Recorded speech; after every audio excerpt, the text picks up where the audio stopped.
With the radio silence of Chapter 3, a lot of people in the community have been asking Proletariat to sell the IP. So for this video, we're going to be going over some pros and cons from the player's perspective. But yeah, I'm gonna hop into HoloLand and see you guys in a few. So when it comes to like the idea of selling and buying Spellbreak per se, we have to talk about Proletariat as a whole. Mainly because when it comes to like IP talks, especially when it's a standalone property like Spellbreak, usually it's not just the IP that gets sold in gaming. It's usually the whole company, because it's not just the IP that is being bought or merged, it's the talent, the skills, and all that jazz, right? It's happened quite a lot, but the two that I really want to focus on are Apex and Halo, just because those are the ones that I kind of know the most about. In Apex, it's basically developed by Respawn, and EA's handling this publishing, but they still have like some kind of control over how Apex is designed, and its monetization and all that jazz. And for those who don't know, Respawn, before making Apex, made Titanfall. And when they got absorbed by EA, Titanfall basically ended up dying.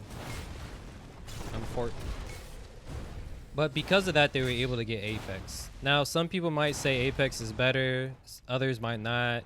It just depends. So that's one thing that I feel like we as a community needs to like realize when we say things like, oh, just sell the IP and whatnot. If they sell the IP, it might not even be the same game that we like anymore, you know? Like in a perfect world, we want, oh, just another company to buy Spellbreak, but everything, the only difference will be is that there's just more money in the company, so they can hire more people and whatnot. So that's one thing I feel like we might have to worry about. But there's also the possibility that we get a game that's better than Spellbreak, you know? It might not be a BR, it might be something else, right?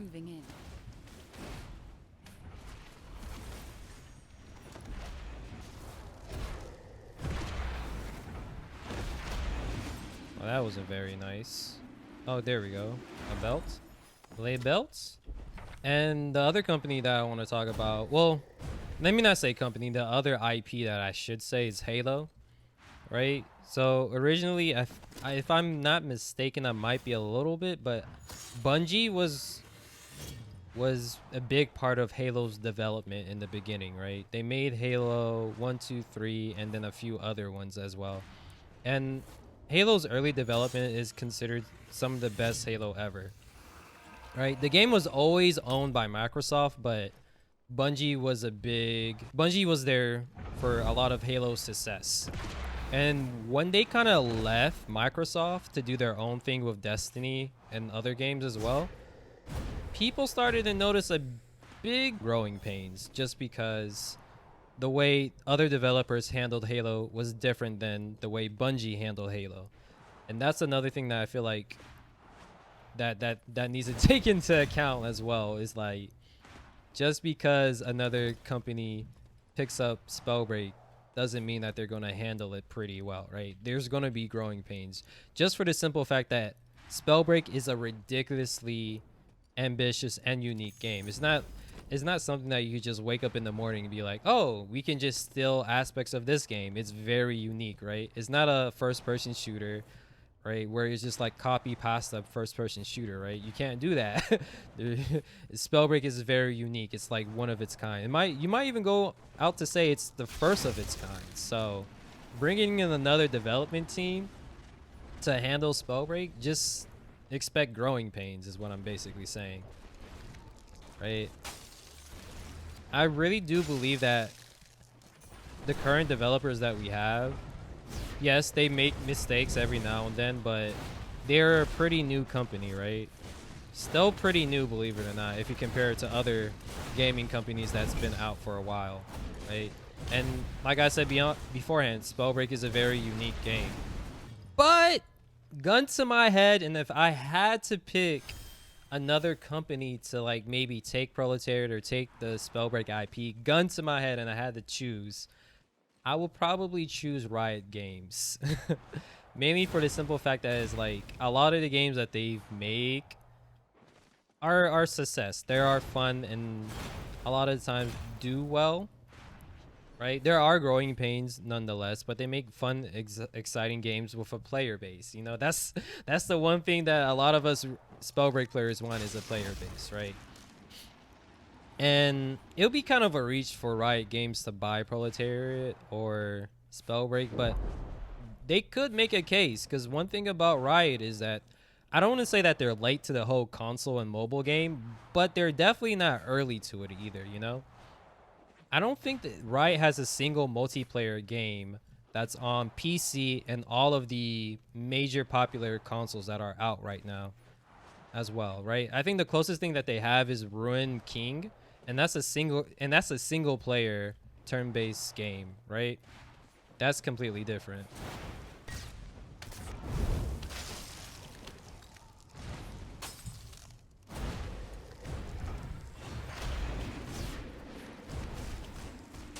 Ah, I can't believe I missed that. I was trying to go for a sick 360 spin for the video, but y'all don't watch me for my gameplay. That I know for a fact. No one watches me for my gameplay. I still have fun playing Spellbreak BR every now and then. But yeah, like I was saying, so that's one thing that, like, I guess Proletariat could, like, kind of say is like, hey, we have experience in making a cross-platform, cross-progression kind of game. I think they made a big deal about being the first company to have a game do that on launch, right? So you might as well lean into that aspect if they want to sell. I'm not too sure. And we don't even really know if Spellbreak's even up for sale, right? Like, if you listen to, like, the story of how Proletariat became a thing, you never know if it's for sale or not. But at the end of the day, everyone has a price too, you know. Everything has a price at the end of the day, right? But yeah, the whole story of how Spellbreak came to be is like, it was pretty cool, you know. It's like low-key the American dream, low-key. Low-key. It was a really nice one. But yeah, so Riot's in a lot of different genres right now, and they're also looking to get into even more genres. Like, they're making an MMO, which is seeming to be the meta now, and they're also making a fighting game, which is a very niche genre. So they're doing everything from big popular games to very niche games as well. Hello there, buddy.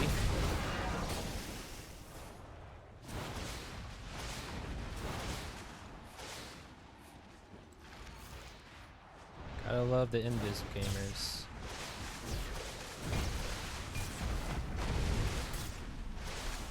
Keep an eye on the storm. It's moving in.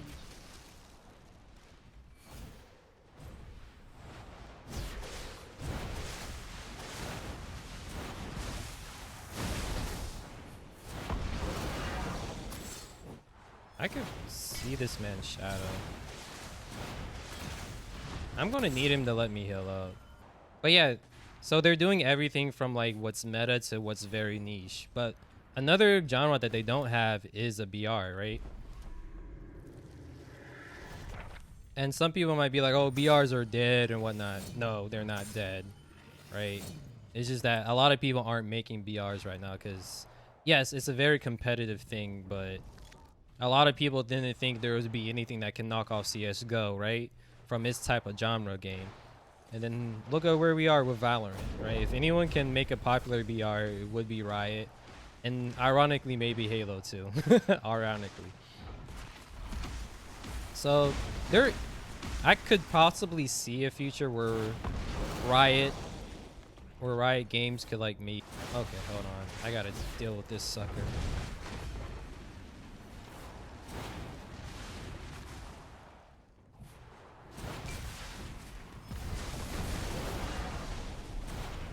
Did he go Invis again? He sure did.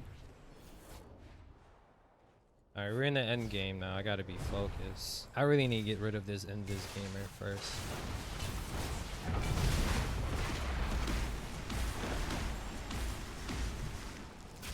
Oh, the no-regs! Oh, the double no-regs! It ain't so, Joe! This is why I like playing Lightning over ice. Oh my goodness. Back-to-back no-regs. Oh my goodness. The no-regs are looking like the 90s Bulls over here. Going back to back. course, he took away all my armor with one outbreak slap. You love to see it.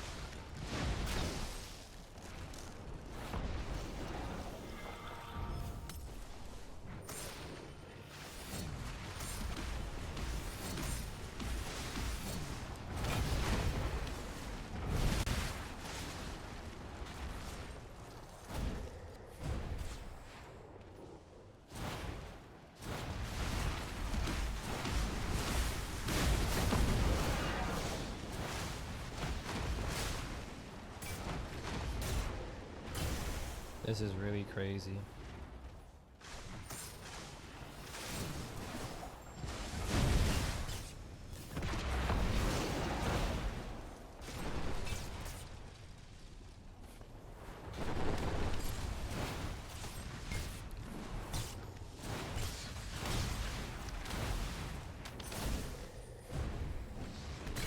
Oh my goodness.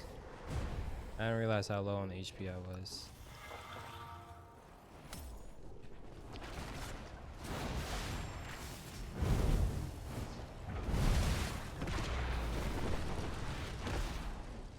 Where are you?